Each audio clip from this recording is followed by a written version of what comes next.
Ya la compartí. Me avisan, por favor, si se está viendo la presentación o se está viendo dos partes. A veces me pasa. Sí se ve No, sí se correcto. ve correctamente. Sí, Ok, perfecto. perdón, Muy bien. gracias, Milagro. Muchas gracias. Bueno, primero agradecerles, agradecer a Aldo de la invitación de poder participar con ustedes, estar un ratito con ustedes, comentarles algunas cosas, contarles algunas cosas, este, de un proceso que es importante tomar en cuenta, que es la parte de la elaboración y la conceptualización de los que son los artículos científicos. Yo les voy a hablar un ratito, espero no pasarme tanto, está programada para hora 30, pero la idea también es que quiero resolver con ustedes algunas dudas que ustedes tengan. Entonces voy a tomar un espacio para explicarles algunas cosas básicas sobre lo que tiene o lo que está alrededor de los artículos y al final pues vamos a tener un periodo para hacer preguntas en las que por favor pregunten de todo. Eso es lo importante y lo que yo pueda resolverles se los voy a tratar de resolver. Bien, lo primero que quiero comentarles respecto a los artículos es que siempre ha habido una concepción un poco separada de considerar que el redactar un artículo científico es la parte final de una investigación. Y a veces eso no es tan cierto, o no por lo menos solo en la parte de redacción. Cuando uno está pensando que al final del proceso de investigación va a ser la redacción de un artículo, está pensando en varias cosas. Primero, en que la redacción de eso no es, eh, digamos que aislado del proceso de investigación. Y con esto les quiero decir que si uno no tiene la forma de distinguir cómo redactar un artículo científico, es muy posible que también haya una poca debilidad en detectar cuáles son artículos buenos. Esa parte es fundamental porque cuando nosotros estemos investigando vamos a tener que basarnos en artículos que tengan, digamos, respaldo científico internacional. Entonces, el asunto de elaborar los artículos, pues tiene y está vinculado realmente con todo el proceso, es transversal. Ahora, ¿por qué redactamos artículos? Primero, porque eh, es parte de un proceso científico y es la única forma que tenemos de dar a conocer nuestros resultados. Mi experiencia es que las tesis que se publican, los resultados que se publican a través de estos procesos, eh, por ejemplo, en compendios o tesis de 150 páginas o más, difícilmente son leídos. Realmente en el contexto internacional, decir que alguien se va a leer una tesis de 150 páginas para ver los resultados, incluso de procesos doctorales o postdoctorales, es muy difícil de creer. O sea, realmente no es esa la realidad. Y es que esto no es, digamos, tan nuevo. El asunto de los artículos científicos, podremos estar hablando incluso hasta 1600 y 1700, que ya nace el concepto de lo que es un artículo científico y esa es la forma de comunicarnos. La moneda internacional que tenemos es el artículo científico. Es esa la moneda internacional. Entonces dice, Yuri, ¿el colón es importante? Sí, claro, el colón es muy importante, pero a nivel internacional posiblemente yo vaya a querer transar en dólares o en una moneda más fuerte. La moneda internacional de la ciencia es el artículo científico. Yuri, es que hicimos una ponencia muy buena, el evento es muy importante, excelente que dicha, porque son procesos muy importantes, pero son completamente aislados de lo que es un artículo científico. Y aquí, por eso, siendo una moneda tan importante, el oro de los científicos, tenemos que tener formas de saber realmente cuándo estamos enfrente de un trabajo bueno o no, y es parte de lo que tenemos que ver como elementos alrededor de lo que es un artículo. Como les decía, parte de la información más relevante se la resumo en una diapositiva, que es la parte histórica, pero que ustedes tienen que digamos, tendrían que comprender para ver por qué hoy estamos en donde estamos. Digamos que el tema de los artículos científicos, como les digo, se puede rastrear hasta 1600 o 1700 incluso. Pero revistas como Nature, para que tengan una idea, ya nacen 1869, por ahí. Entonces, créanme que ya es un proceso que ya se tiene y que no ha mutado. Realmente el proceso de publicación y redacción de artículos sigue siendo el mismo hoy todavía, con algunas pequeñas avances tecnológicos y todo, pero sigue siendo muy parecido. Este dato que les quiero mostrar es muy importante. En 1963, Eugene Garfield propone que debe haber una forma sistemática de reconocer cuáles son los mejores artículos. Él dice que los artículos uno por uno es imposible evaluarlos. Él evita decir voy a revisar artículo por artículo para ver, sino lo que él supone es que las revistas en sí mismas son las que deberían evaluarse. Entonces, yo nunca, y hoy en día, nosotros no evaluamos nunca un artículo para conocer la calidad. Normalmente, en el contexto actual, nosotros evaluamos la revista. Entonces, este señor Garfield, en los años 50, él lo que dijo es, bueno, voy a ir a las principales bibliotecas del mundo, las más importantes, y entonces estamos pensando en Inglaterra, Estados Unidos. Él dijo, voy a ir y voy a ver cuáles son las revistas que son más citadas, más buscadas y más citadas en cada biblioteca de las bibliotecas mundiales. Claro que esto no lo hizo en bibliotecas, digamos, simples, sino que eran bibliotecas muy importantes. Entonces dijo, a partir de esa búsqueda voy a crear algo, y es lo que él creó, que se llama el núcleo de revistas. Él dijo, vamos a crear un núcleo y decir cuáles son las mejores revistas a nivel mundial, y tiene que ver principalmente con la cantidad de citas que reciban entre ellas mismas. Entonces dijo, bueno, vamos a crear el núcleo y el núcleo va a tener tres partes. El Science Citation Index fue el principal, realmente nació ahí. El núcleo principal, perdón, el núcleo, el primer elemento que se derivó es el Science Citation Index, que tiene que ver con el índice de citación de la ciencia. Luego aparecieron el Social Science Citation Index y el de Artes y Humanidades. Esos tres son lo que hoy se conoce como el núcleo de revistas. El núcleo de revistas vamos a ver, que se exploró en ese momento. Bueno, el lugar donde él lo realizó se llamaba Instituto de Información Científica, y hoy por hoy todavía mucha gente, principalmente personas mayores, hablan de EASY.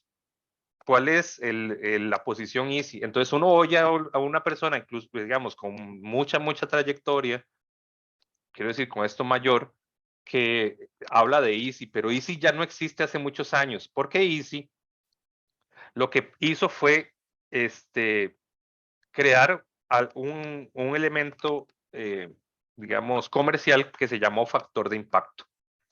Entonces, el factor de impacto tiene que ver con el núcleo, y uno dice, bueno, ahora esa palabra es muy normal, esas palabras son muy normal, pero el factor de impacto solo refiere a las revistas que estén en el núcleo. Y el factor de impacto es un número que me dice a mí cuánto ha sido citado. Principalmente, hay muchos detalles de cómo se calcula, pero el principal factor es cuánto se ha citado entre los mismos del grupo del núcleo. Ok, entonces ese factor de impacto fue comprado por una empresa que se llama Reuters, Thomson Reuters, y esa empresa hace 3 o 4 años desapareció, bueno, o fue comprada por lo que hoy se conoce como Claritif. Claritif es el dueño entonces de lo que se llama el núcleo que tiene a los tres que les he señalado, el de ciencias sociales y el de artes, y es el único que tiene derecho de decir qué es un factor de impacto. ¿De acuerdo? Si tienen alguna duda, me gustaría que la puedan hacer. No me va a interrumpir, pero es porque esto es importante para conocer un poco sobre las revistas. Entonces, si les queda alguna duda, ustedes con mucho gusto lo vamos resolviendo. Entonces, bueno, el factor de impacto solo refiere al núcleo y ese he marcado en negrito el que normalmente podrían ustedes estar pensando en las revistas que están en ese núcleo de ciencias o también en el de ciencias sociales, dependiendo del área en que estén trabajando. Ahora es muy difícil separar ciencias de ciencias sociales en algunas áreas. Ya hablamos de clima, hablamos de seguridad alimentaria, o sea, es muy difícil separar, la frontera es difícil de conocer entre si estamos hablando de ciencias puras o de ciencias sociales. Es complicado porque ya no es tan fácil de dividir o no se hace tan fácil. Bueno, este sistema de clasificación se convierte en un sistema de evaluación. Entonces, lo que va pasando es que las universidades y principalmente los entes financiadores de investigación van diciendo, ¿cómo evaluamos lo que estamos financiando? Y entonces, dentro de los grandes procesos que hubieron, se llegó aquí a asumir el factor de impacto como el criterio de evaluación. Entonces decían, y hoy por hoy todavía ocurre así, el financiador dice, bueno, no nos interesa leer toda la investigación usted ya la hizo, puso sus objetivos, nosotros ya teníamos todo el contexto, necesitamos saber los productos. Y una de las formas en que medían los productos era si las investigaciones eran publicadas en revistas que tenían factor de impacto. ¿Qué quiere decir esto? Que estaban en el núcleo. ¿Ok? Entonces, esto ocurría, por supuesto, digamos, en contextos internacionales, eh, los Estados Unidos y otros de primer mundo. A raíz de esto, pues también había una oleada importante hasta nuestra región y también entonces empiezan a surgir sistemas regionales de evaluación. Entonces, por ejemplo, aunque nuestra región normalmente no accesaba o no tiene acceso hoy todavía tal vez al núcleo, tenemos algunos sistemas de evaluación regionales y los principales, sin querer hacer o excluir a ninguno, podríamos hacer 4 principales. Uno que se llama Cielo, otro que se llama Redalic, otro que se llama DOAC y otro que se llama Latindex. Esos son los 4 principales, propios de nuestra región, porque también hay otros en Asia, otros en África, pero al nivel mundial el que se acepta es este. Bueno, hasta hace poquito el que se aceptaba solamente era este. Como les digo, por 350 años, básicamente la función y la forma en que se publican artículos ha sido la misma. Entonces, me dice, y con esto lo vamos a ver. Más adelante usted dice, profe, pero es que yo quiero escribir las conclusiones al principio de mi artículo. Esa no es la forma tradicional. Y lamentablemente, pues, decía alguien, bueno, cuando yo sea premio Nobel escribo como me dé la gana. Sí, bueno, tal vez así, y creo que todavía no es tan cierto de que uno un artículo científico lo pueda escribir incluso siendo premio Nobel. Pero bueno, hay reglas. Con esto lo que quiero decirles es que el hecho de que tengamos un sistema tan robusto tiene que ver con la preservación del intento de lo que ha querido ser la comunicación científica. Bueno, esto es en general, pero les adelanto un poquito de que esta empresa es una empresa comercial, o sea, y el asunto de Clarity, o lo que antes se llamaba Thomson Reuters, tiene que ver con un proceso de generación de recursos económicos para los dueños. Aquí no están por amor a la ciencia, hay una realidad. Y es que Clarity gana muchísimo dinero, las revistas por un artículo en Nature. Por cierto, hay un reportaje interesante hace poquito. El mínimo son $10,000. Entonces, estamos hablando de que publicar un artículo, aparte del proceso científico, después pagar eso no es, o sea, no es fácil. De hecho, mencionaba una genetista eh, africana que ese era el presupuesto anual que tenían, $10,000 para trabajar en el laboratorio donde ella trabajaba. Que imagínense la comparación de pagar eso por un artículo. Pero bueno, quiero decirles con esto que es una empresa. Y como todo en la vida, ya existe una empresa competidora, una empresa que se llama Elsevier.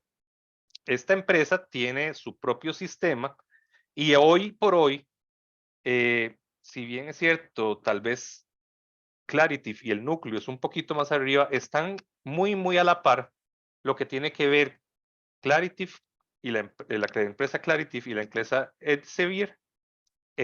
La Claritive tiene el núcleo y Elsevier tiene el producto que se llama Scopus. Scopus es la base de datos competidora del núcleo y hoy por hoy es relativamente muy aceptada como un equivalente. Son las únicas dos que compiten a nivel internacional como las bases de datos más importantes. ¿Por qué esto es importante? Para alguien que empieza a redactar artículos, porque vean, ¿cómo les dije que ellos se califican entre sí? Si citan artículos que tengan que ver con sus propias bases de datos, porque en su contexto ellos son los mejores. Entonces, si yo vengo y presento un artículo y digo, todas mis referencias son de La Nación, de CRO, pues tal vez en algún contexto vamos a poder usar una u otra que tal vez con una cuestión importante de contexto. Pero normalmente cuando escribimos una revista buena, parte de la evaluación de la revista es la calidad de las referencias. ¿Y cómo se mide la calidad de las referencias? Aquí.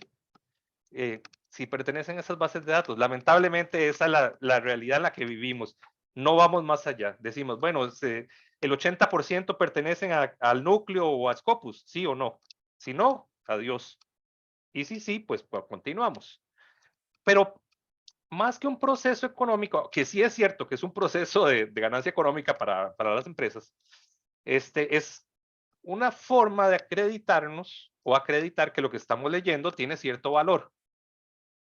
Por decirles algo, yo puedo crear un periódico y decir lo que yo quiera, pues eso podría carecer bastante de valor. Entonces, tiene que ver con eso. Cuando yo redacto artículos, uno de los temas principales es la calidad de mis referencias. Y la calidad de las referencias tiene que ver con las revistas en donde están publicados los artículos y las revistas. Pensaremos que las mejores, la realidad de hoy, que posiblemente tienen que ver las que son del núcleo o las que son de Scopus. Hay otras bases de datos muy buenas, como las regionales, pero finalmente nos vemos y nos ven como somos países en desarrollo. Entonces, la pregunta que nosotros tenemos que hacernos ahora es cómo, si no nos evalúan artículo por artículo cuando miramos la calidad de la investigación, es decir, yo, por ejemplo, ustedes, si en su doctorado quieren hacer un artículo, difícilmente un comité les va a evaluar el artículo. El comité les va a decir les va a preguntar en qué indexadores o en qué bases de datos está publicada la revista en la que ustedes publicaron. Entonces, por ejemplo, si yo escojo la revista, por decir una, Tecnología en Marcha, entonces mi preocupación va a ser ver si esa revista está en alguna base de datos, ya sea internacional, de las más altas, o una regional. Bueno, hay una cuestión que tiene que ver entonces con la indexación, que uno se preguntaría cuáles son los mejores. Eso trae un link, entonces necesitaría ayuda para saber si les estoy compartiendo para ver si, De momento vemos solo la presentación, ajá, Yuri. ya, si pueden ver ya la página. Ahora sí. Sí, entonces, la UCR tiene una paginita muy sencilla, pero que nos ayuda a entender cuáles son los que considera incluso la UCR como los más rigurosos, los medianamente rigurosos, los poco rigurosos y los no selectivos. Los no selectivos quiere decir que no usan criterios de selección, es yo mandé una carta y me inscribieron, muchas gracias. Entonces, esos son los que tienen menos. Vamos a ver, entonces, hay muchos sistemas, pero este, incluso para mi parecer, creo que guarda mucha relación. Los más rigurosos de los índices o las bases de datos, encontramos las tres que acabamos de hablar, las de ciencias del núcleo, las de ciencia social del núcleo y la de arte del núcleo. Aquí es importante, una revista posiblemente no va a estar en los tres, es imposible, o es de ciencias, o es de ciencias sociales, o es de artes y humanidades. Con que esté en uno es suficiente, de esos tres, para decir que está en el núcleo. Pero hay otras, por ejemplo, Medline tiene que ver con medicina, obviamente una revista de ingeniería difícilmente va a estar incluida ahí porque es de medicina, psicología, y estos dos que están aquí son regionales, si yo los mencioné ahorita, no tienen que aprendérselos, Redalic y Cielo, y Scopus, que es el competidor, como les decía, de el núcleo. Esto, a grandes rasgos, es lo que la UCR considera como rigurosos, y creo que anda bastante cercano. Noten que aquí tal vez están mezclados los regionales con los internacionales. Eso es un tema complicado, pero bueno, digamos, la UCR lo mira así. Medianamente rigurosos, para DOAC, FUIDEM, Economía, ERIC, API, el Latindex, estos son medianamente rigurosos. Poco rigurosos están todos estos. Hay muchos que son poco rigurosos y no selectivos hay 1,000,000 también. O sea, son muchísimos. Bueno, hay algunos y algunos otros que más adelante les hablaré, pero esta es una forma rápida de seleccionarlo. A mi experiencia, hay una forma más rápida incluso de seleccionarlos. Me dicen si ya volví a la presentación. Sí, correctamente. Gracias. Vamos a ver si perdón, se me detuvo.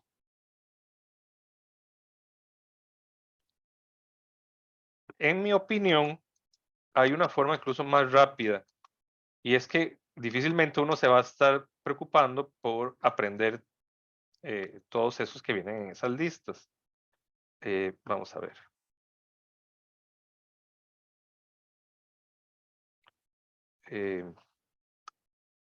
Me parece que ya, ¿verdad?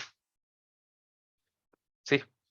Sí, Vean, yo creé esto, que no es nada nuevo, pero es una forma de distinguir rápidamente la calidad.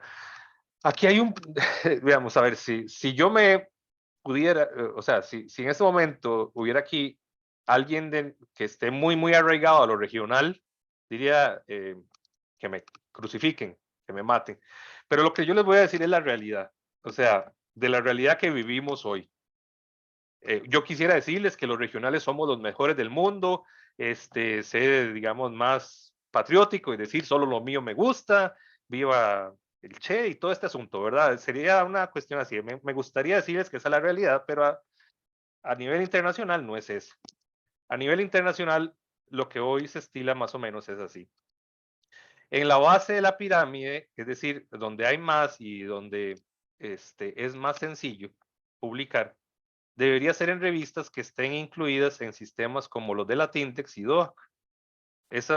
Vamos a ver, si una revista no está ni siquiera en estos, ni siquiera la miren, o sea, ni siquiera la vuelvan a ver, ni los títulos tienen que leer. Esta sería como la base para una revista que pretenda ser universitaria, al menos. Algo que esté menos que eso es difícil, o sea, que no esté en esto es difícil. Ahora, por ejemplo, en Brasil, algunos no están en Latindex, en DOAC, pero están en otros más arriba. Después de eso, Cielo y Redalic serían los dos sistemas regionales más importantes. Ahí estamos hablando de la región Latinoamérica, Iberoamérica. Entonces, si están en Cielo y Redalic, pues decir que estamos en Latinoamérica bien posicionados, digamos. Pero si queremos hablar a nivel mundial, realmente tenemos que estar pensando ya sea en Scopus, que es la empresa que les mencioné antes, o vamos a ver, en la base de datos que les mencioné antes, perdón, y Web of Science. Estas son las siglas de lo que conocemos y yo les acabo de mencionar como el núcleo, el Web of Science. Estas son las dos mejores. Bases de datos. Y recuerden, Scopus es la base de datos del Elsevier y Web of Science o el núcleo es la base de datos de Claritif. Ahora, pero no solo tiene que ver a nivel mundial pertenecer a la revista donde queramos publicar, esté en Scopus o Web of Science, sino que tiene que ver también qué tan alto esté en la clasificación en cada una de esas. Y en cada una de esas, en Scopus y Web of Science, se crea algo o existe algo que se llama cuartil. Y cuartil realmente es agarrar el pastel y dividirlo en 4 partes. Entonces, son las revistas, las mejores revistas del, digamos, del repositorio de la base de datos. El cuartil 2 es el siguiente, el cuartil 3 y el cuartil 4 son, digamos, las últimas, que no necesariamente son malas, pero quiero decir que no están calificadas como entre las mejores. Cada uno tiene su propia clasificación. El JCR, que es Journal Citation Report, es el de Web of Science. Y el otro es el Chimago Journal Report, me parece. Chimago Journal Report. Tengo una confusión con las siglas, pero bueno, estos dos son los nombres. Chimago Journal Report. Y cada uno tiene sus cuartiles. Ese numerito, esas siglas tienen un numerito y esos son los que me van a decir los cuartiles.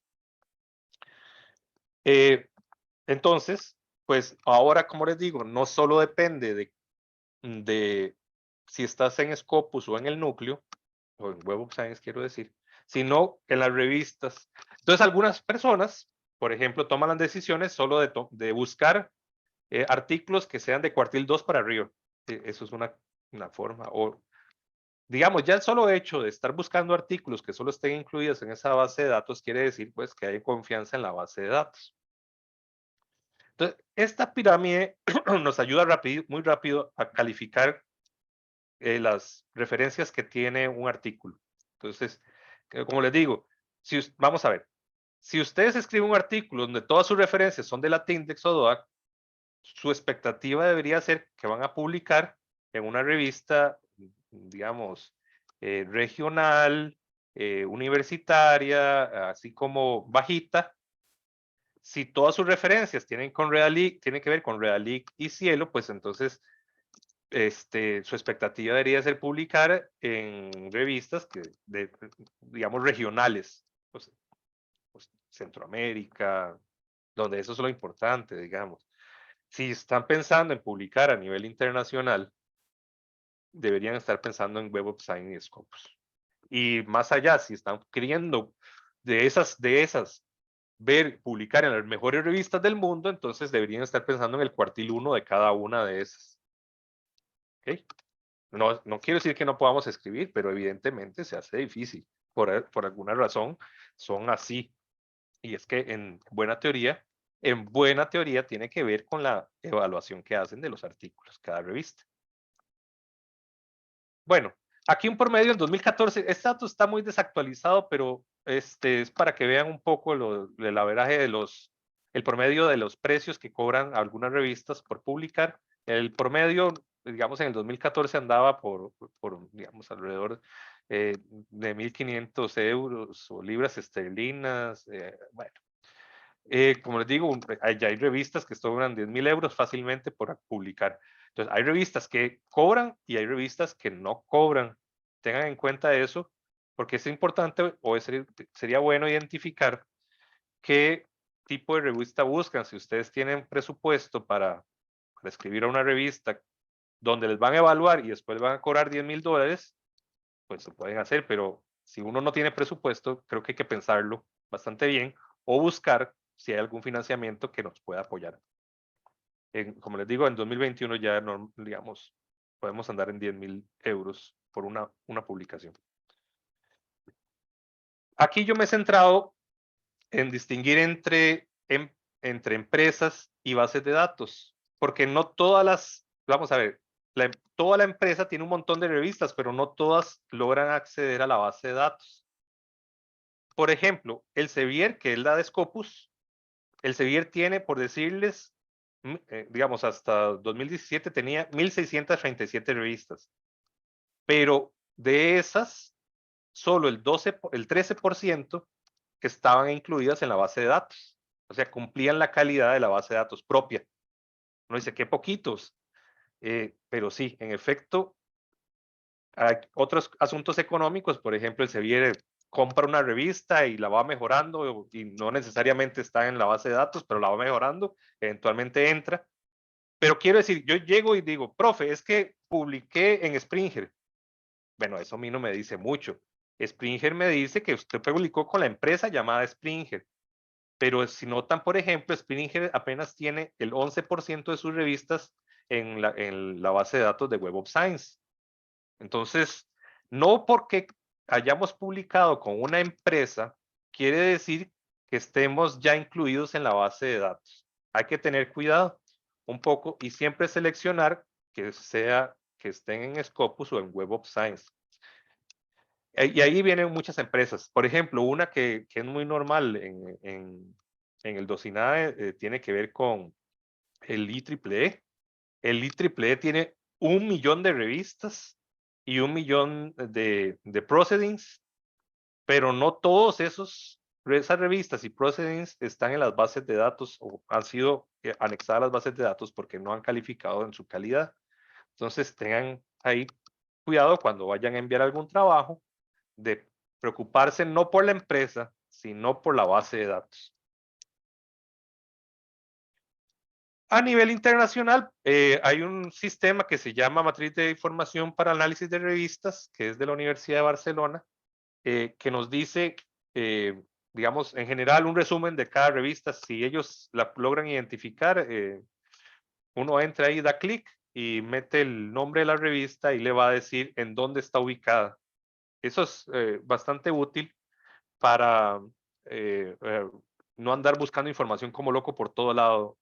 Esta le dice a uno en cuáles bases de datos está incluida una revista y con eso digamos, nos aseguramos. Ahora, si yo lo que quiero solo son las de Scopus o las de Web of Science, directamente empiezo por buscar en las bases de datos de Web of Science o la de Scopus. Pero bueno, este nombre lo pueden tener.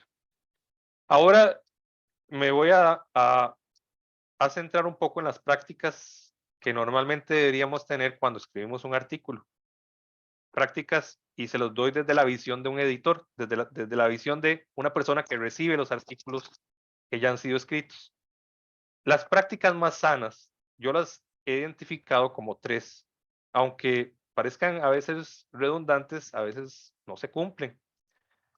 La práctica más sana que existe es, antes de enviar un artículo a evaluación a una revista, traten de buscar algún par, alguna persona de su área, que tal vez no sea autor, o sea, que no sea autor del mismo artículo, que les pueda leer el artículo. Pero busquen una persona que les pueda ayudar y criticar un poco el artículo. No busquen a alguien que les diga qué lindo le quedó. ¿No? Una práctica sana es buscar a alguien de confianza que le pueda leer a uno el artículo y decirle, mira, mejora esto no lo entendí. Avanza, eso le da a uno ayuda a que avance en la evaluación y le permite ver cosas. Y uno abierto a cambiar cosas, por supuesto. La segunda práctica sana es identificar la revista antes de escribir el artículo, o por lo menos cuando esté avanzado. Y así uno va sabiendo hacia dónde mirar. Por ejemplo, si yo quiero una revista que recibe solamente artículos científicos y no recibe revisiones bibliográficas, y yo empiezo a revisar, a crear una revisión bibliográfica, después tendré que buscar una revista que solo reciba eso. Ya no voy a tener la que recibe artículos científicos. Y cosas más pequeñas, por ejemplo, si la revista donde yo quiero mandarla pide que venga en Word y yo le empecé a escribir en látex o cosas como esas, ya voy a tener un problema, ¿no? Porque no es tan fácil hacer el traspaso. Voy a tener que perder tiempo pasando de un lado a otro y viceversa, si fuera de látex a Word. Y una que es, digamos, para mí fundamental es leer las instrucciones. A veces da pereza Hay revistas que tienen 30 páginas de instrucciones, pero si se ha puesto 30 páginas de instrucciones, es porque la expectativa cuando se recibe el artículo es que haya leído las 30 páginas y que las haya cumplido.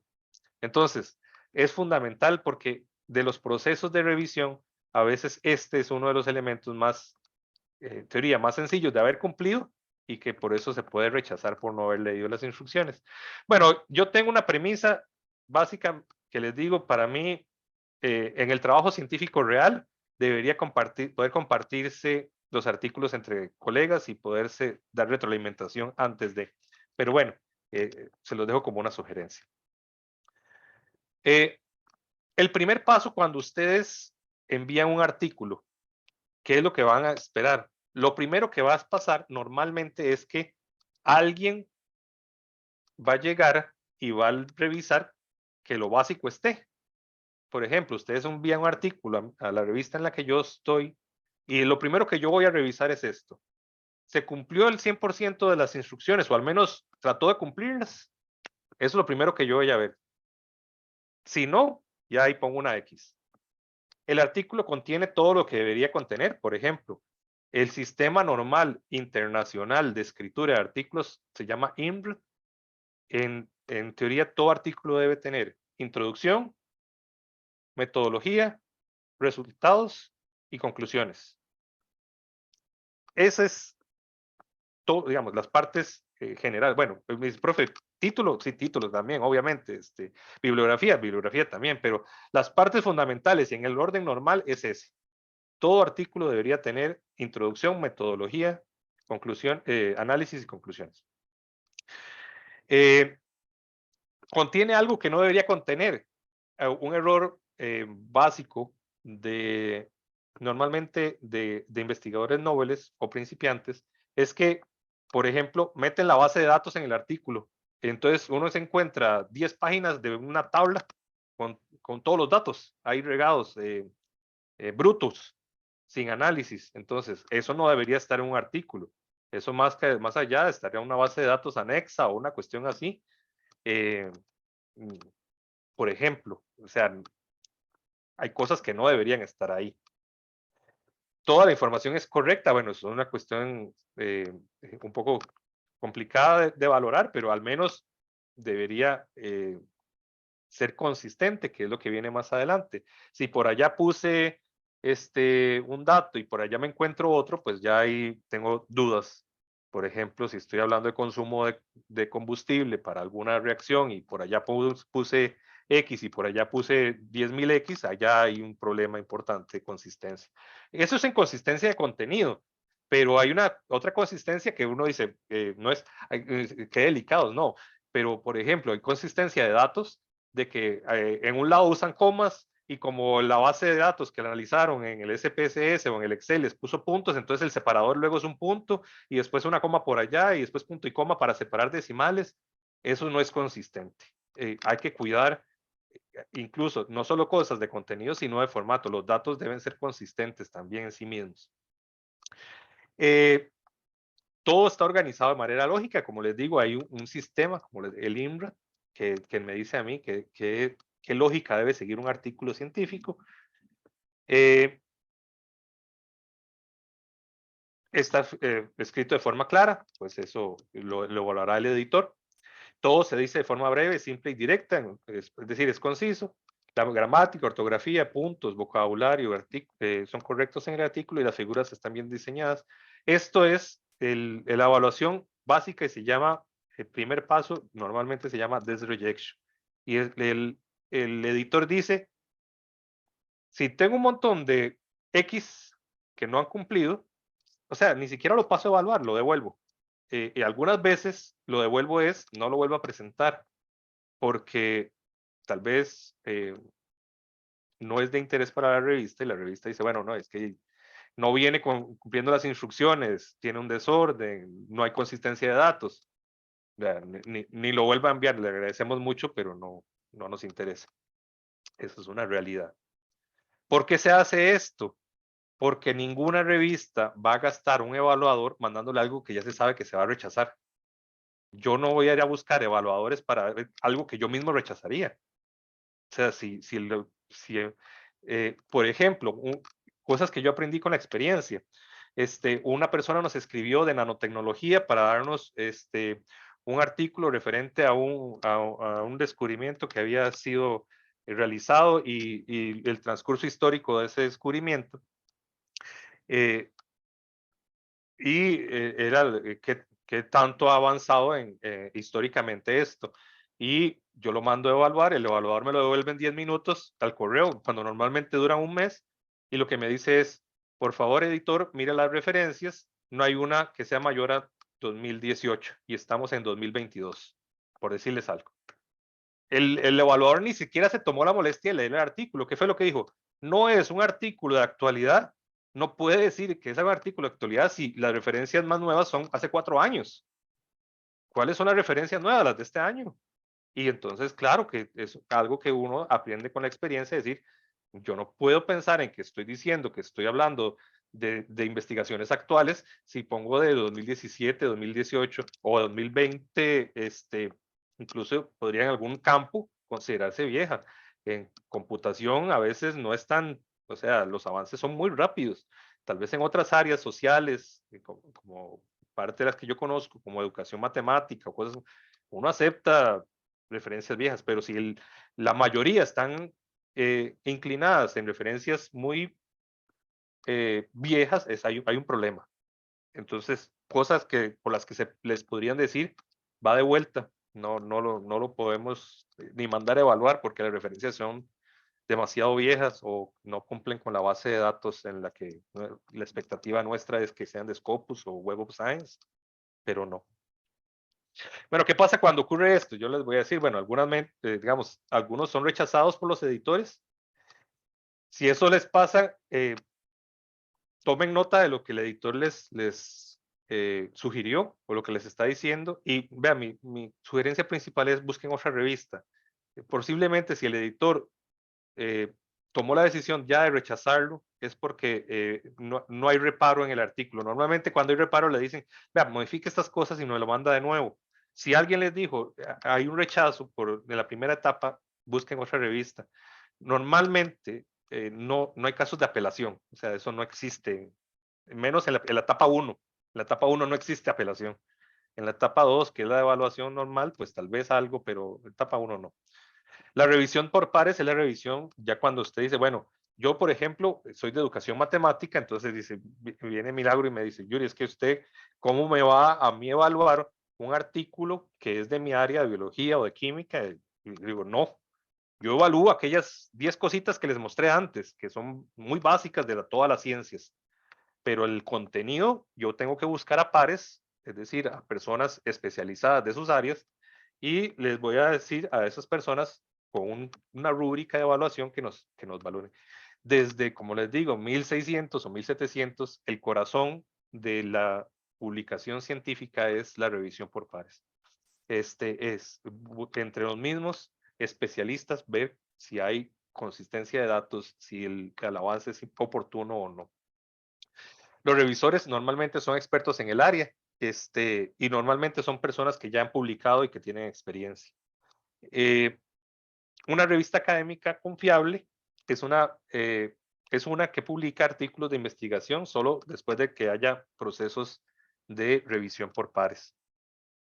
En mi caso como editor, por ejemplo, yo tengo que buscarlos, o por ejemplo, en física, digamos, en nuestra revista, la Facultad de Ciencias Exactas y Naturales, yo soy el editor principal y hay 6 editores. El de física, por ejemplo, es Giovanni. Entonces yo le digo, Giovanni, mira, ya este artículo pasó la etapa 1, necesito que me ayudes a encontrar revisores pertinentes porque yo de física, mira, no tengo experticia. Entonces Giovanni va y busca en su área quiénes son de experticia y empieza a consultar y a buscar.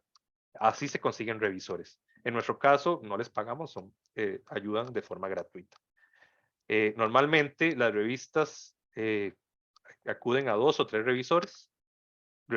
Hay revistas que acuden a más. Por ejemplo, he visto revistas que acuden a 11 revisores y las revisiones son muy pesadas. Pero bueno, todo eso tiene que ver, digamos, con el criterio de calidad de la revista.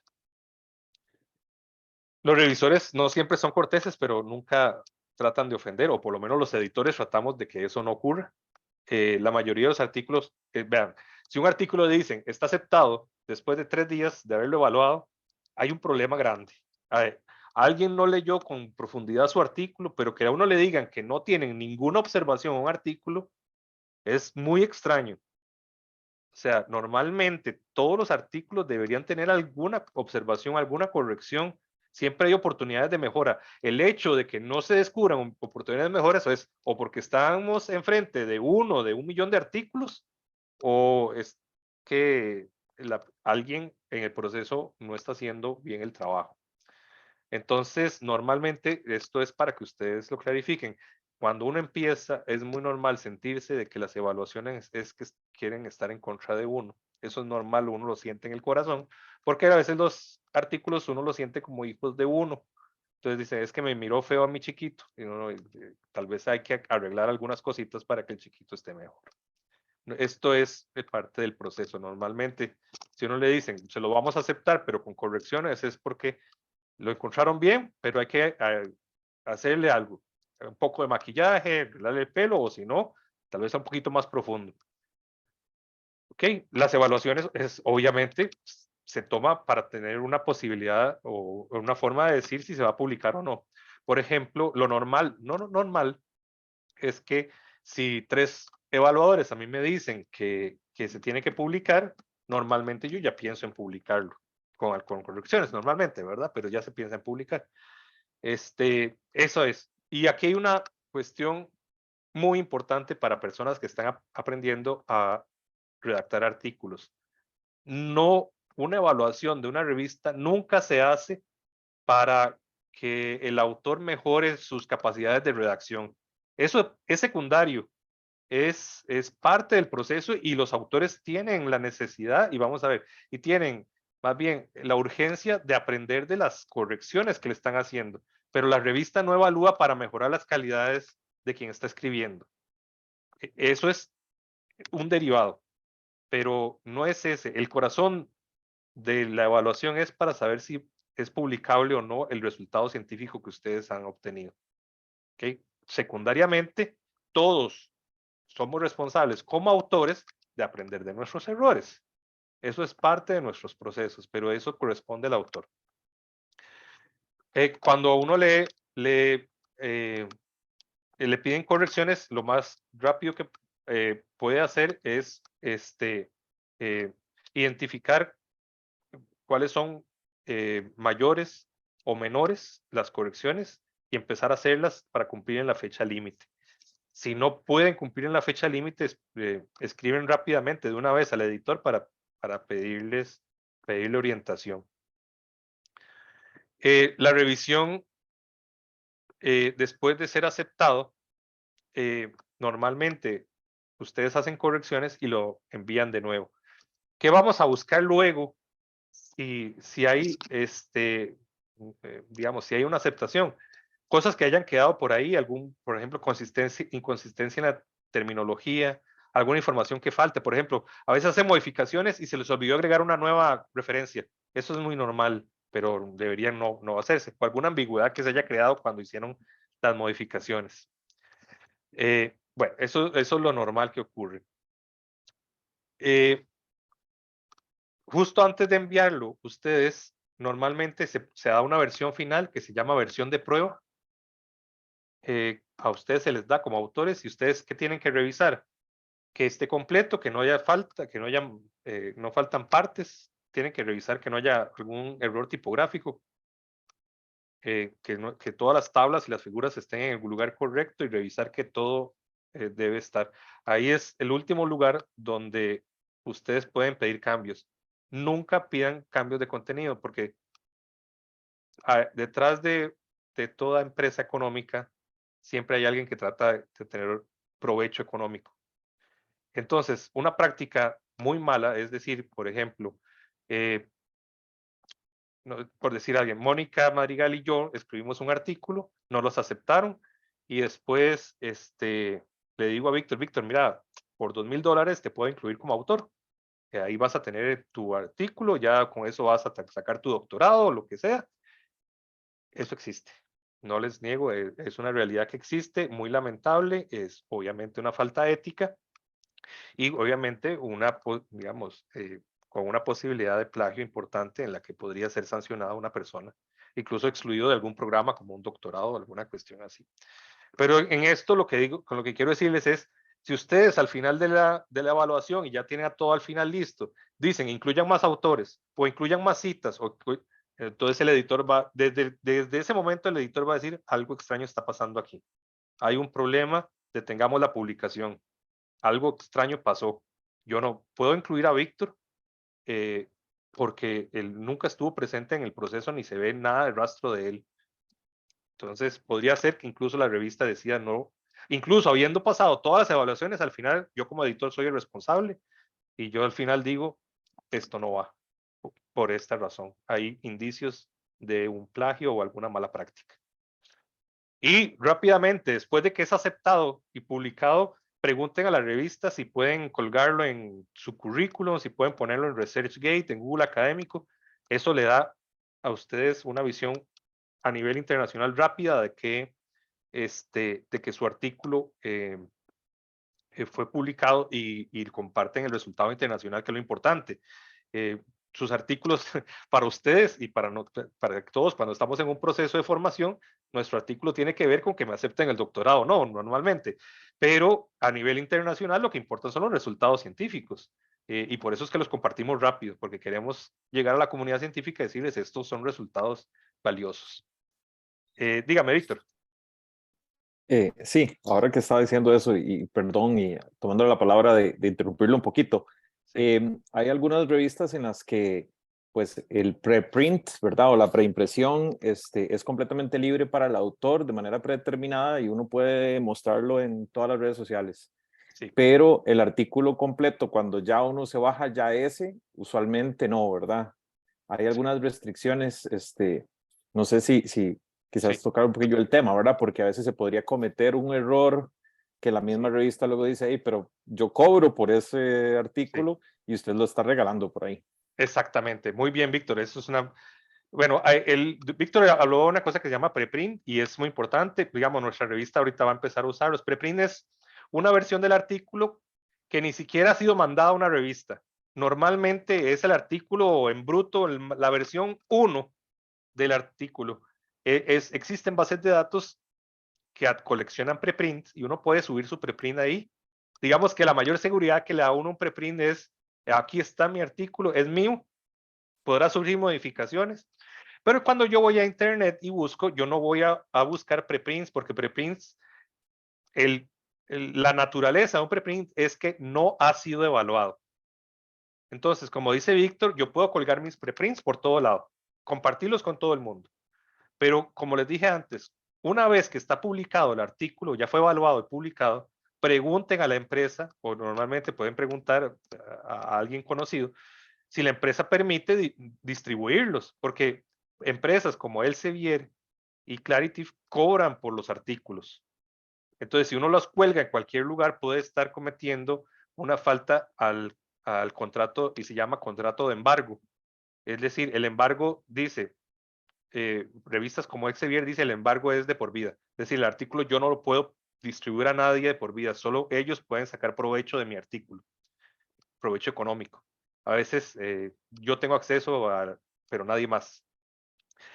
Hay muchas revistas que no tienen embargo, entonces por eso es importante consultar y efectivamente lo que dice Víctor es correcto. Consultar si existe algún embargo y si no existe, lo publico en todo lado y si existe embargo, pues mejor me quedo quietito. Puedo compartir el título y el link, eso es suficiente para que la gente sepa dónde ir.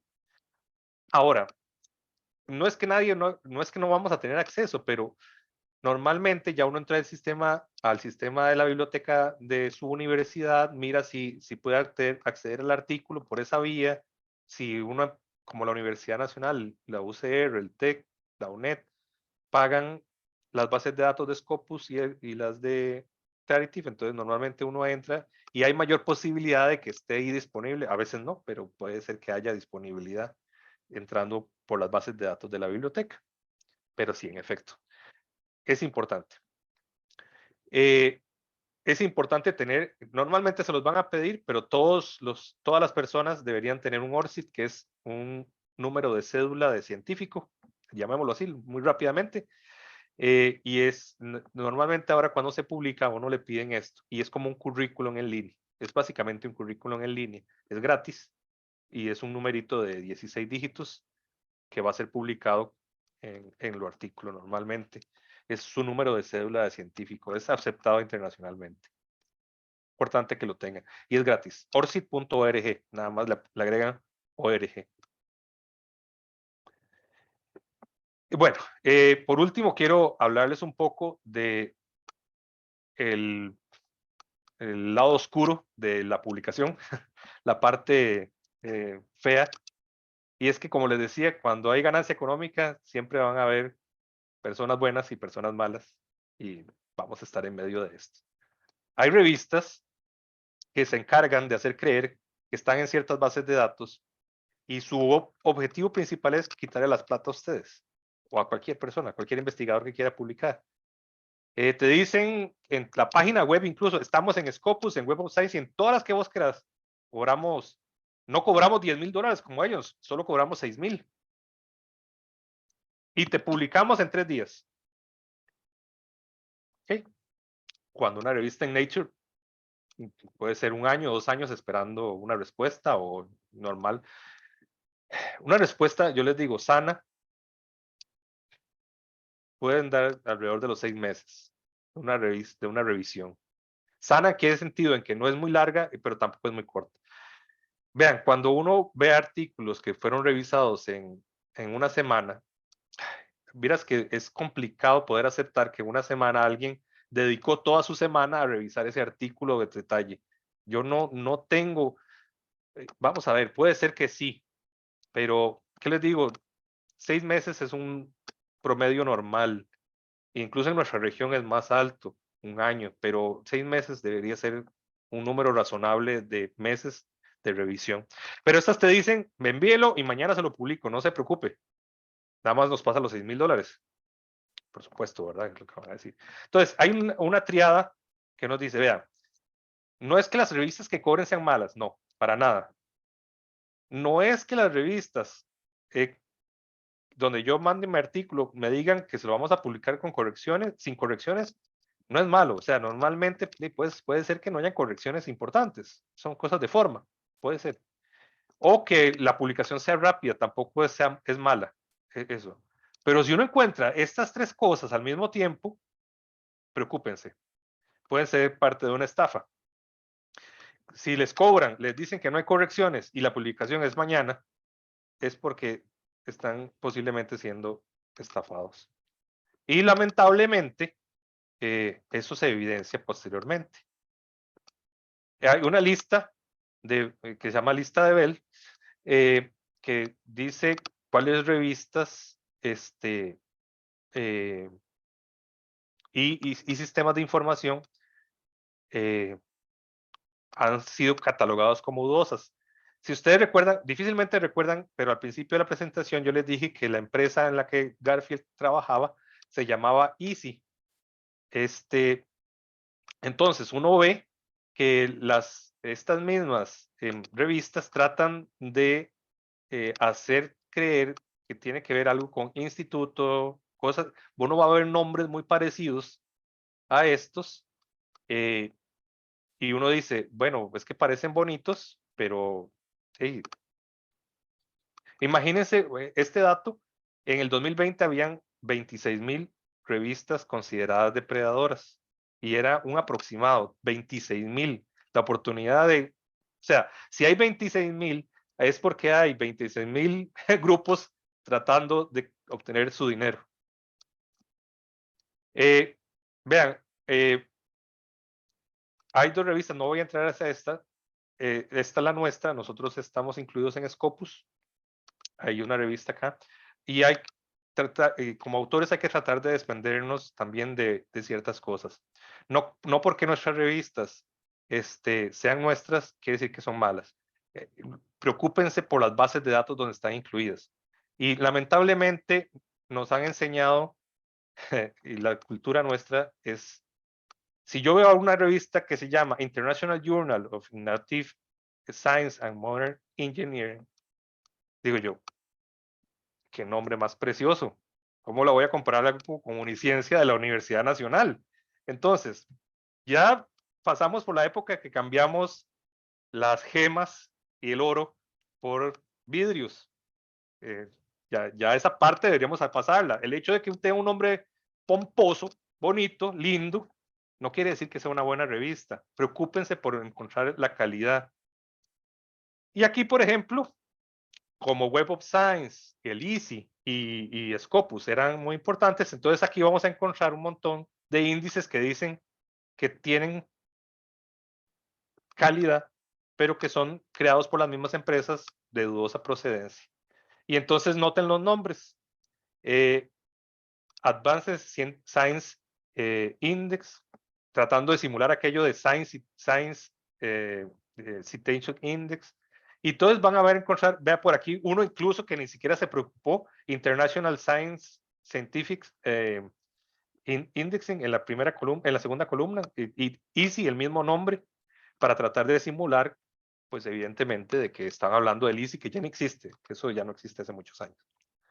Esos son algunas de las carátulas, pero es imposible detectar. Son 26,000 revistas y deben haber por lo menos 1,000 indexadores tratando de respaldarlas, entre comillas. Entonces, ¿cómo normalmente uno puede detectar esto? Normalmente se alimentan del ego. Normalmente te mandan un correo, por ser tan prestigioso, te estamos mandando una invitación a que publiques con nosotros porque hemos visto que tus trabajos son geniales. Claro, te escriben en inglés y te dicen, te damos esta única oportunidad que publiques con nosotros por $4,000, hacemos una publicación, etcétera, etcétera, etcétera. Hay que aprender a decir que no hay. Yo no sé si a ustedes les llega, pero por ejemplo, en los correos de la universidad llegan 800. O sea, llega un montón de esto tratando de hacer. Dos, normalmente no están donde deberían estar, no están en Scopus ni en Web of Science, aunque ellos dicen, uno los va y los busca allá y no los encuentra en la base de datos. Entonces, obviamente, lo primero que tendríamos que ir a buscar a la base de datos. No son transparentes y ocultan información crítica. A veces no te dicen claramente quiénes son los editores o te esconden presupuestos, te dicen, te lo aceptamos por $1,000. A uno dice, barato. Pero después te dicen, por publicar son 4,000. Entonces, tengan cuidado con ese tipo. Esos ya son síntomas de que estás enfrente de una revista depredadora. Los comités de evaluación no son claros y los plazos son anormales. Es decir, un plazo anormal, una semana es un plazo anormal. Malo, no sé, porque hay revistas buenas que también duran poco, pero como les digo, y te piden mucho dinero de forma urgente, pues esto, hay síntomas. Mi solución y la solución normal que tenemos en este planeta, yo no me aprendo las listas de revistas malas, yo no puedo aprender 26,000 títulos o más que van a aparecer. Más bien es buscar revistas en nuestra área que tengan prestigio. ¿Cómo? La forma más fácil es empezar por las bases de datos que ya hablamos. No se esparramen por todo lado buscando información. Céntrense en Web of Science, Scopus y si quieren cosas regionales, Cielo, Redalico, Latindex. Por ejemplo, para el Chimago Journal Report, aquí está, Chimago Journal Ranking, es como se llama. Pueden visitar la página oficial y ustedes miran ahí si la revista que tienen interés está ahí. Pero siempre lo mejor es triangular. ¿Qué significa triangular? Buscar en la base de datos, buscar por ejemplo, en el otro que les llamaba matriz de la Universidad de Barcelona y la otra, consultar con investigadores de su área, ver dónde están publicando. Eso es triangular. Hay algunos ejemplos que no me voy a detener porque son muchos, pero quiero decirles por qué es malo publicar en revistas depredadoras. Por ejemplo, hay un artículo en esta revista International Journal of Advanced Computer Technology y todo lo que dice el artículo es, sácame de esta puta lista. Y es interesante, fue publicado. Todo lo que dice es eso. copiar y pegar todo eso. Esta es una. Por ejemplo, hay otras revistas que han publicado artículos que tienen que ver, por ejemplo, este era sobre un investigador que dijo haber encontrado elementos importantes celulares relacionados con las mitocondrias y el poder de la fuerza, que se habla de la película Star Wars. Y el artículo fue publicado. Y entonces habla de un elemento extraño dentro de las células que parece que son reactivas, y realmente lo que están hablando es de la fuerza de los Jedis y todo este asunto de Star Wars, ¿no? Este es uno de los que más me llama la atención y es muy interesante. Este lo quiero abrir, y este es un artículo que fue publicado respecto al COVID-19 y cómo el consumo de este animal, Subat, pudo ser uno de los detonantes del COVID. No sé si en este momento lo tengo disponible. Bueno, si no, no hay problema. Quería, tal vez les quiero compartir, no pueda, Subat, no, no les quiero quitar tiempo porque sé que tenemos poco respecto a la presentación. No puedo ver todo el artículo, pero quiero compartirles para que vean que es un Subat. Subat era lo que originalmente creyeron que eran los murciélagos que estaban haciendo esto, ¿no? Y esto es un Subat. Es un elemento de Pokémon. Y el artículo fundamentaba de que el tipo de murciélago, el que derivaba el COVID, eran los Subats, y era un artículo. Entonces, la pregunta que siempre tendríamos que hacernos es, ¿realmente yo quisiera que mi artículo esté publicado en una revista de ese estilo?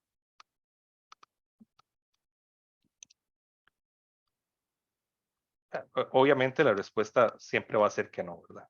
No vamos a querer que nuestro artículo esté ahí. Voy a dejar de compartir un minuto para acomodar la presentación.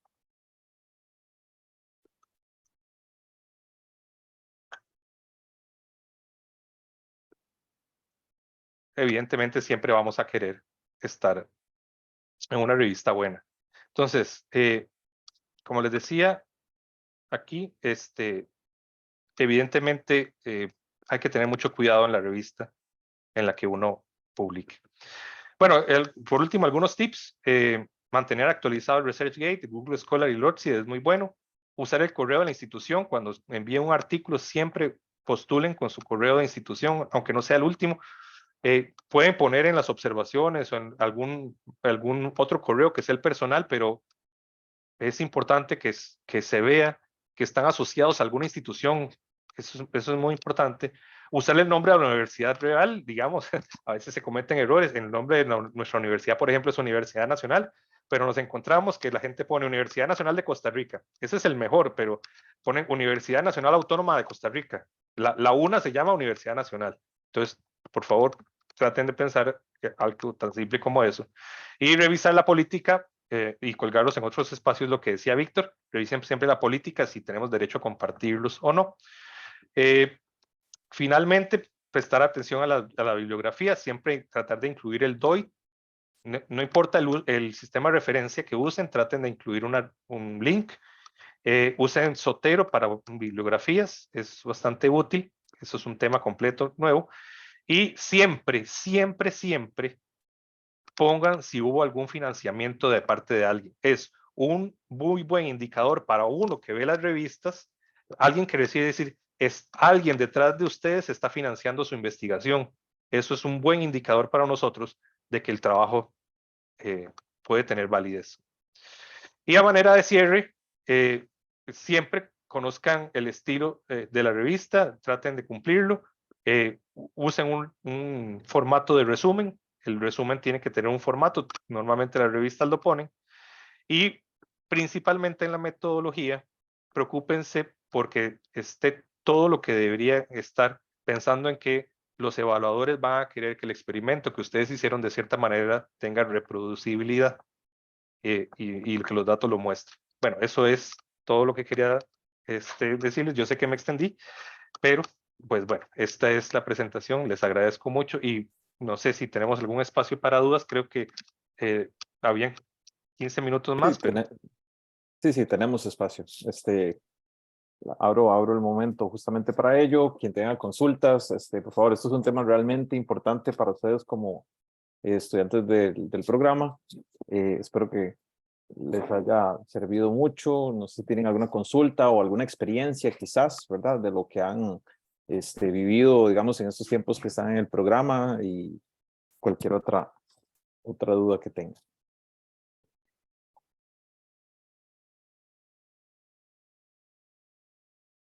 Pueden abrir el micrófono, levantar la mano. Y quizás mientras tanto, puedo yo hacer una preguntita rápida. Bueno, Cristian, adelante, Cristian. Muchas gracias. ¿Me escuchan? Sí. sí. Sí. Ok, perfecto. Yuri, muchísimas gracias. Siempre tan atento y tan amable con estas charlas que nos orientan mucho más a los estudiantes cuando están iniciando estos procesos que pueden ser un poco confusos y tal vez hasta retadores, ¿verdad? Entonces, agradecerle siempre por su anuencia y por esa claridad y esa precisión en la explicación. Yuri, hay un tema que es importante que retomemos y creo que es el momento justo, que tiene que ver también con esto de las publicaciones, que va con la autenticidad del manuscrito y con los mecanismos que se usan para verificar, por ejemplo, posibilidad de plagio, ¿verdad? Que hay muchos sistemas a nivel universitario que se utilizan. Lo traigo a colación porque hubo una situación con una estudiante nuestra de que en alguno de los cursos que estaba construyendo un artículo, un profesor sometió ese manuscrito inicial a revisión. Y Sí. luego cuando la revista le acoge el documento o el manuscrito, en este caso, para revisión, le sale una alerta de que podría haber posibilidad de plagio por la recurrencia o la coincidencia de información del artículo con la revisión que se hace. Entonces, me gustaría tal vez, a partir de su experiencia, de que nos recomiende cómo Sí. evitar estos malos ratos y qué hacer en esa situación. Y nuevamente, Sí. muy amable, muchas gracias. Muchas gracias a usted. Sí, bueno, lo que señala don Cristian es cierto. En las revistas ahora usamos sistemas de detección de plagio. Bueno, vamos a ver, no es sistema de detección de plagio, se llama sistema de detección de coincidencias, porque plagio es un tema más complicado. Entonces, él nos dice, hay tanto por ciento en ciertas partes de coincidencia con textos. Y efectivamente un problema tecnológico, pero creo que es más bien de capa 8 decir, de los usuarios, es que a veces se someten a evaluación en el sistema y quedan ahí guardada la información. Entonces, cuando lo someten a una revista como la nuestra, nos topamos y nos dice, ojo, este documento tiene 95% de coincidencia con un documento encontrado en la red, en internet o en algún lugar. Claro, porque fue una versión que tuvo ella en algún momento y nos pasó, creo que con nosotros en este programa. Y ella lo había sometido, el profesor lo había sometido, pero el profesor cuando lo sometió, no, uno puede someter de dos formas, es decir, que no quede registro y otra que sí quede registro. El profesor lo que hizo fue decir que sí quedara registro, entonces el resto del planeta después va a encontrar eso que el profesor subió de ella. Entonces, eso es un problema. Normalmente, si la revista hace el trabajo adecuadamente, y esto ocurre en Turnitin, que es el programa que nosotros usamos, yo llego y me dice, saltó una alerta de 95% con un trabajo en el tecnológico. Entonces, lo primero que yo tengo que hacer, o la revista tendrá que hacer, es contactar al autor y decir, vea, una coincidencia de 95%, ¿qué es lo que está ocurriendo? ¿Qué pasó? Normalmente nosotros hacemos la consulta, no rechazamos por default, por esta razón que don Cristian está señalando, porque es normal que haya pasado esto, que un director haya pasado la información y haya quedado el registro ahí. Pero uno lo puede excluir, o sea, después de aclarado el tema, uno lo puede excluir y seguir revisando el resto, puede excluir esa revisión. Pero aquí sería como un asunto también de confianza, es decir, yo sé que la persona me manda una justificación de que fue su profesor el que lo hizo, y digamos que es evidente que está ocurriendo esto, pero tienen que tener cuidado porque a veces no todas las revistas pueden tener esa apertura. A veces las revistas dicen 95% y se cerró el tema, o sea, ya rechazado. Entonces, lo más recomendable en términos de autores es que cuando se suba a un sistema como estos, se esté muy seguro de que no queda registro de la revisión. Esa es la única forma que los autores tienen de que no ocurra. Si no, después la institución puede borrar ese registro, pero es un proceso que lleva, creo que 1 o 2 meses, y hay que contactar hasta el presidente de la empresa para que le borre a uno el registro de lo que ocurrió. Entonces, quiero decir que lo ideal es que los autores estén seguros de que y es una práctica muy sana, de que antes de enviarlo le den una revisada, de que no haya nada extraño. A veces que se haya ido un párrafo ahí, que no entre comilleo, cosas como estas, es muy sano hacerlo, pero que estén seguros de que no quede el registro guardado. Y normalmente una revista que tiene interés por los autores, te va a preguntar, te va a hacer las consultas, mira, esto pasó, ¿qué explicación tenés? Ayúdanos a entender qué es lo que está pasando. Hay algunas cosas que son de hablarlas, pero lo ideal es esto. Cristian, yo creo que te respondí. Claro, muchísimas gracias, muy amable. Es un tema importante porque cuando el estudiante le surge esa inquietud, pues a veces como que lo desconcerta un poco, pero con esta explicación que vos nos das, pues queda mucho más claro y que sepan que puede ser una posibilidad que surja eventualmente para que no entren en pánico, sino más bien que lo tengan ya mapeado de que es una posibilidad que puede surgir y que va a depender mucho justamente, como usted lo indica con mucha precisión, del criterio de la persona que hace ese escrutinio del manuscrito, ¿verdad? Muchísimas gracias, Yuri, muy amable nuevamente. Justo. Adelante, Kenia. Kenia tiene una consulta. Sí, bueno, buenos días. Muchas gracias a don Yuri por brindarnos la charla tan informativa, porque siempre es bueno recordar la importancia de las bases de datos y de dónde se tiene que publicar y siempre pues tratar de tirar hacia lo más alto, ¿verdad? Como usted menciona. Mi consulta va en el sentido de que hace no mucho tiempo, hace en realidad algunas cuantas semanas, salió la elaboración de abstracts por medio de inteligencia artificial.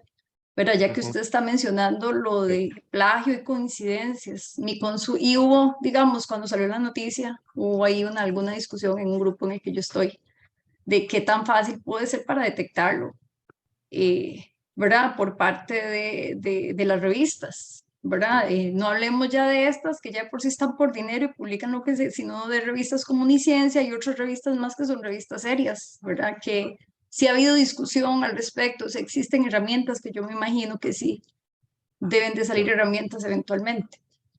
Sí, sí, es interesante que sí existe la tecnología y que digamos, es prácticamente imposible de distinguir con el ojo humano de que lo creó una inteligencia artificial. Digamos, ya supera el examen de Turing completamente, perdón, de Turing completamente.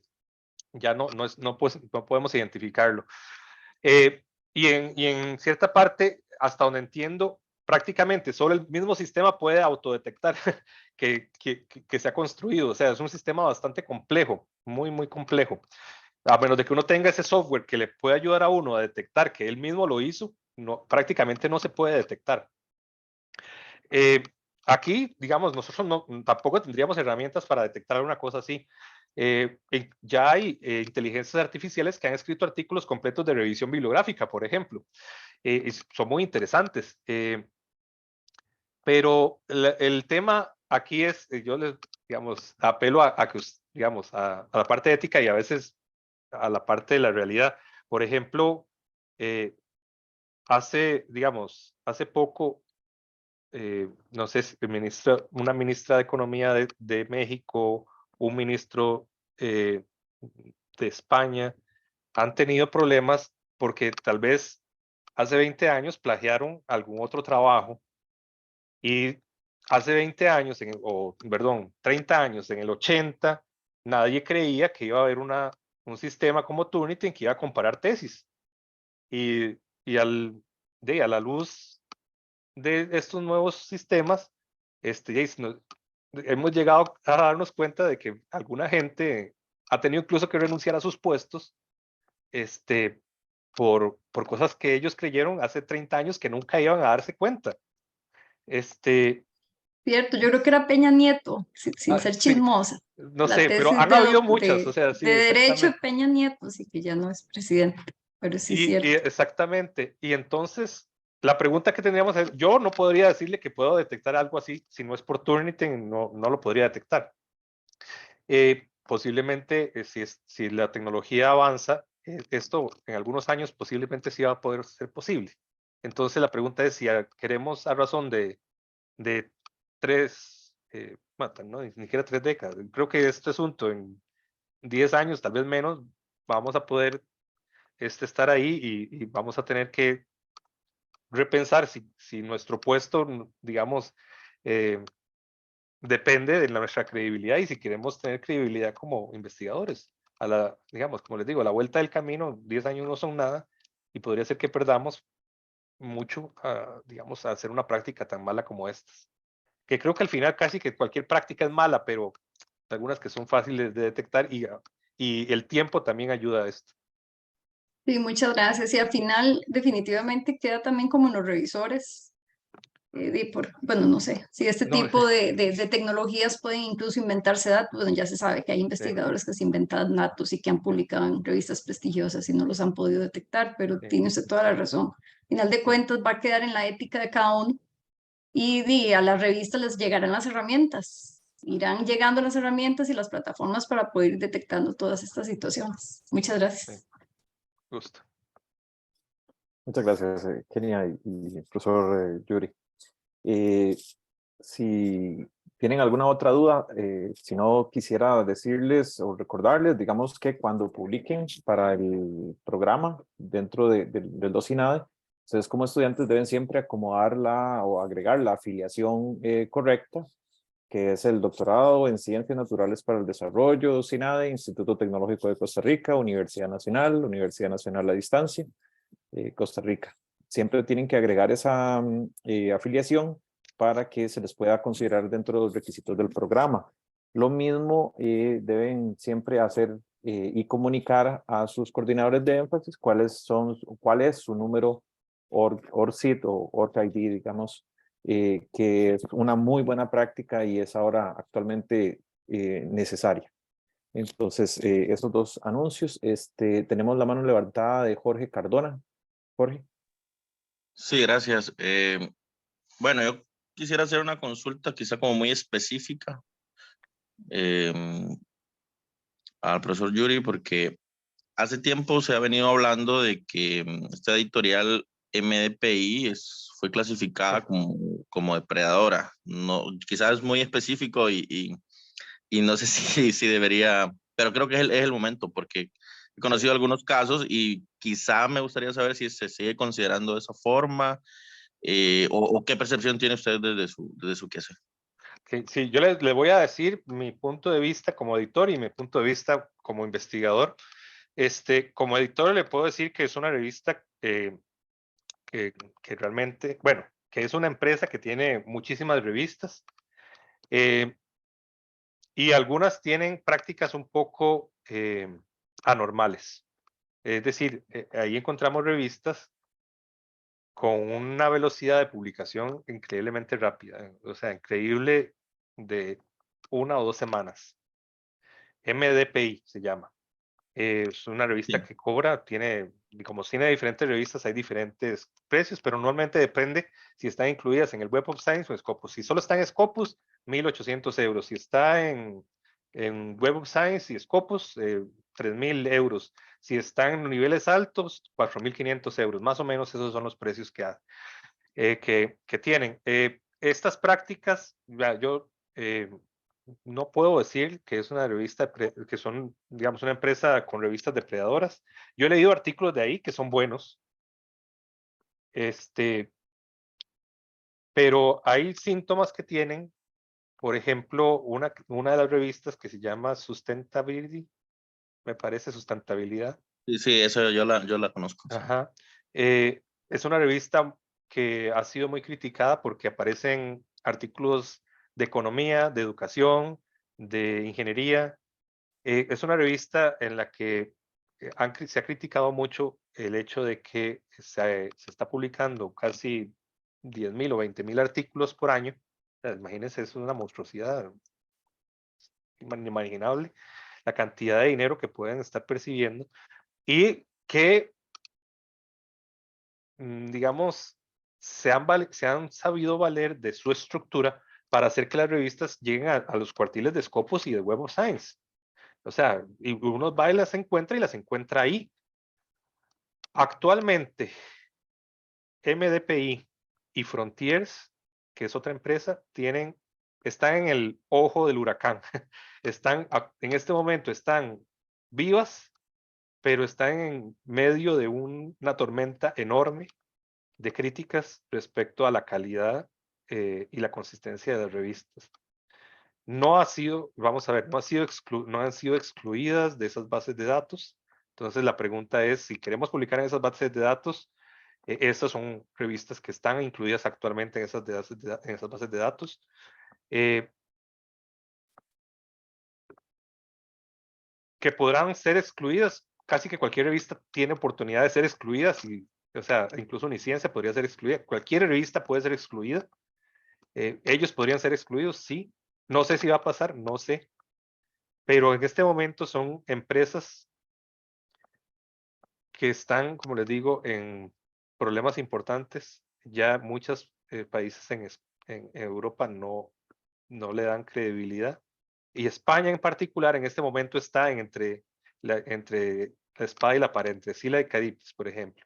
Y lo digo ahora como investigador, yo estoy, digamos, cursando mi doctorado en la Universidad de Barcelona y, digamos, la recomendación, por ejemplo, en nuestra área es evítelas.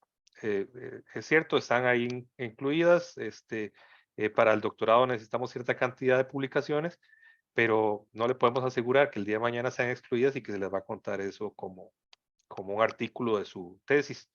Entonces puede ser que mi artículo sea sano, el artículo de Milagro, el artículo digamos, de todos ustedes, que sea un artículo sano, pero al entrar en una revista que no es sana, podría ser eventualmente que llegaran a tener un problema. ¿Podrá ser que ocurra?